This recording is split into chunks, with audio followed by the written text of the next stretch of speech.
Parallelogram law of forces states if P, Q are the forces representing the adjacent side of a parallelogram, then the resultant R is given by P plus Q. That is R equal to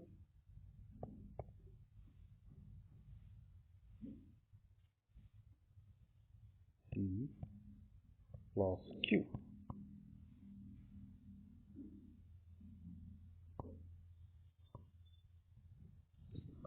Now we know that for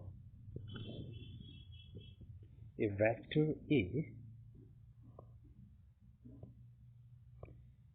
dot A equal to magnitude of A times magnitude of A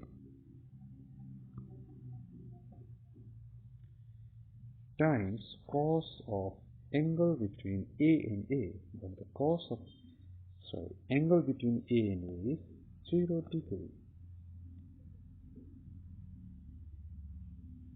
So this is equal to magnitude of A can be written as just A. So A times A and cos 0 is 1. So that is equal to A square. So we can write A dot A equal to A square. Now let's write this equation R equal to P plus Q that we have obtained as parallelogram by the parallelogram law of forces. R equal to P plus Q. Let's write it as once again. R equal to P plus Q. You can write this one as equation 2. So we have equation 1 and equation 2. Let's take dot product of equation 1 and equation 2. Equation 1 we have R equal to P plus Q. Let's take dot product. So R dot R equal to P plus Q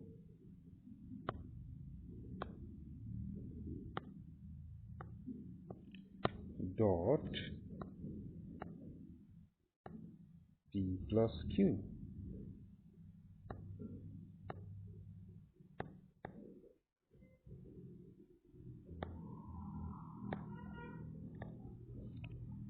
Now the dot product is distributive, so this is equal to P dot P plus Q.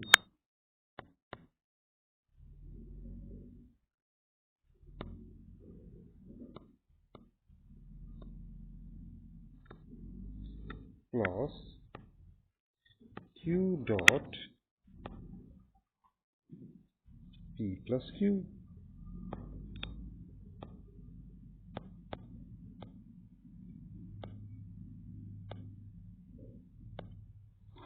Again dot product is distributive, so we can write it as P dot P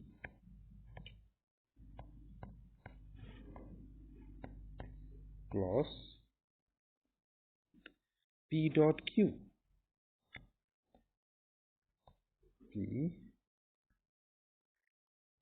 dot Q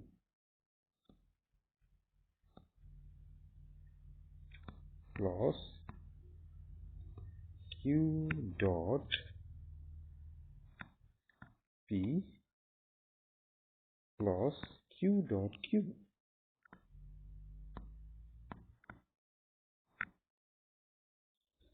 However, we know that R dot R equal to R square, as we have shown previously. A dot A is A square, so R dot R can simply be written as R square equal to P dot P can simply be written as P square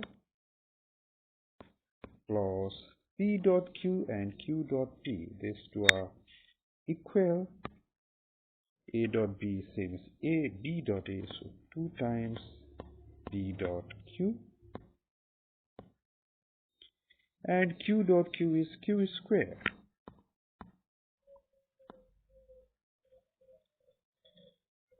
At last, we know that P dot Q equal to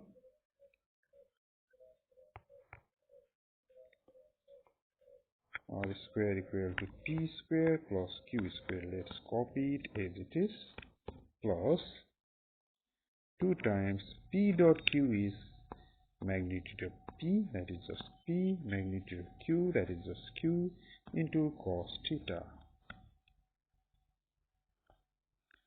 So we observe that on the left hand side we have resultant that can be computed if you know P, if you know Q, and if you know theta. What is P here? P is the magnitude of first vector, Q is the magnitude of second vector, and theta is the angle between them. So this formula says, well, you know R, this R here, magnitude of the resultant. You know the magnitude of resultant if you know the first vector, if you know the second vector, and if you know the angle between those two vectors. Now, so far we have computed magnitude of this vector, a resultant vector. Let's try to determine the direction. For that purpose, we have theta to be the angle between theta be the angle between P and Q. Let phi be the angle between P and R. Let phi be the angle between first vector and the resultant. Let us label this point, some of this point A, B, C. Then we observe that tan phi equal to CB by AB. So what we have observed, tan phi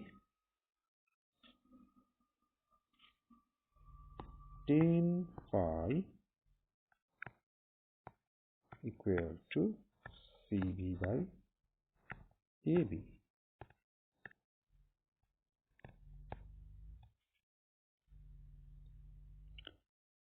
Okay. Once again, tan phi is your CB by AB, and we know this vector to be Q. Sorry, length of this vector to be just small q. What is small q?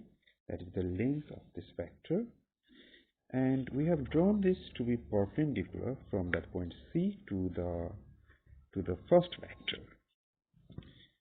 Now, as this line and this line are parallel, so if we have this angle equal to theta, then this should also be theta. So CB equal to Q sine theta. So we observe that tan theta equal to CB by AB, and CB is actually Q sine theta. What about AB? AB is P plus this length. P plus this length, and this length is Q cos theta. So we can write AB as P plus